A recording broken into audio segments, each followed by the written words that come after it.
একমাত্র ভূমিকা ছিল বেগম খালেদা জিয়া। এরশাদের সামরিক শাসনের বিরুদ্ধে আর কেউ দাঁড়াতে পারে নাই, একমাত্র বেগম খালেদা জিয়া। সামরিক শাসন চলছে, তারপর তিনি রাজনীতি করে যাচ্ছেন মানুষের অধিকার প্রতিষ্ঠা করার জন্য, অর্থাৎ সামরিক শাসনকে তিনি পছন্দ করেন নাই এবং সামরিক শাসনের ভিতরে গণতান্ত্রিক প্রতিষ্ঠা করার জন্য তিনি আন্দোলন করেছেন। এবং বেগম খালেদা জিয়া রাজনীতির কথা বললাম যে এই যে গণতান্ত্রিক ব্যবস্থা, বিএনপি রাজনীতি ছিল প্রেসিডেন্সিয়াল ফর্ম অফ গভর্নমেন্ট, কিন্তু সারা বাংলাদেশের মানুষ তখন চিন্তা করলো যে 7 দলীয় জোট 15 দলীয় জোটের একটা ইস্তেহার ছিল যে সংসদীয় পদ্ধতি বিএনপি যাবে।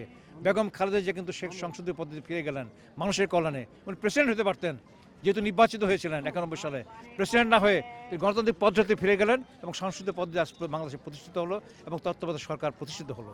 এটি বেগম জিয়ার জন্য রাজনীতি বিরাট একটা মাইল ফলক সৃষ্টি হয়েছে। মানুষের কল্যাণের জন্য যা কিছু করার দরকার বেগম খালেদা তাই করতেন। বেগম খালেদা জিয়া যে জিনিসটা খুব সূক্ষ্মভাবে দেখতেন, অন্য মানুষগুলো সেগুলো দেখতে পারতেন না। বেগম জিয়া তার কর্মীদেরকে এমনভাবে ভালোবাসতেন যে কর্মীরা আজকে তাকে মা বলে ডাকে, সম্বোধন করে, কারণ জাতির মা হিসেবে বেগম জিয়া প্রতিষ্ঠিত হয়েছে। সাথে মানুষের কাছে তার মাতৃত্বসুলভ ভালোবাসা তিনি পেয়েছেন। এই ভালোবাসা কয়জন মানুষ পায়? সারা পৃথিবীতে বিরল ঘটনা তার যে জানা যায়। এই জন্যই আমরা মনে করি বেগম জিয়া দেশনেত্রী শুধু নয়, বেগম জিয়া বাংলাদেশের অভিভাবক ছিলেন।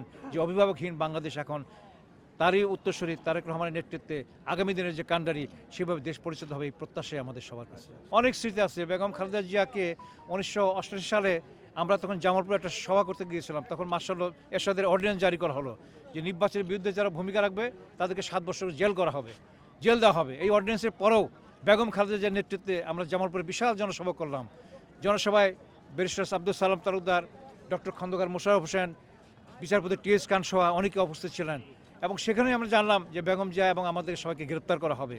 সেই জামালপুর থেকে ফেরার পথে টাঙ্গাইল হয়ে চলে আসছি কালিয়া করে, তখন বেগম জিয়ার গাড়ির বহরকে ট্রাক দিয়ে আটকে রাখা হলো এবং আর্মি তাকে গ্রেপ্তার করলো, আমাদেরকেও গ্রেপ্তার করা হয়েছিল।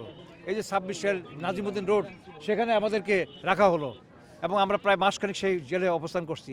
বেগম জিয়াকে আন্দোলনের মুখে, অর্থাৎ আমরা যখন আমাদের নিয়ে যখন টঙ্গী থানা নিয়ে আসা হলো, তখন হাজার হাজার মানুষ, এই যে তখন সিরাজ সরকার সাহেবের নেতৃত্বে বিএনপি শ্রমিক দলের নেতা ছিলেন, তার নেতৃত্বে প্রায় 10 থেকে 15 হাজার লোক থানা ঘেরাও করলো।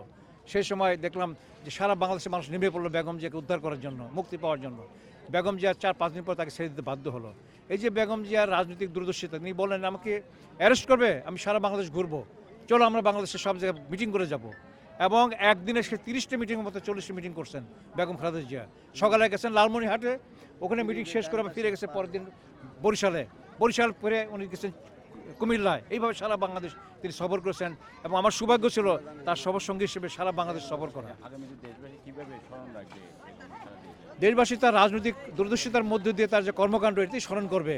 কারণ এই দেশের অবৈতনিক এই মেয়েরা যে, আমাদের মেয়েরা যে অবৈতনিক শিক্ষা পাচ্ছেন, খাদ্যের বিনিময়ে মানে লেখাপড়ার বিনিময়ে যে খাদ্য পাচ্ছেন, এগুলো বেগম জিয়ার সারা জীবন মনে রাখবে মানুষ এবং বেগম জিয়ার এই মূল্যায়নটা এইভাবেই থাকবে। ধন্যবাদ।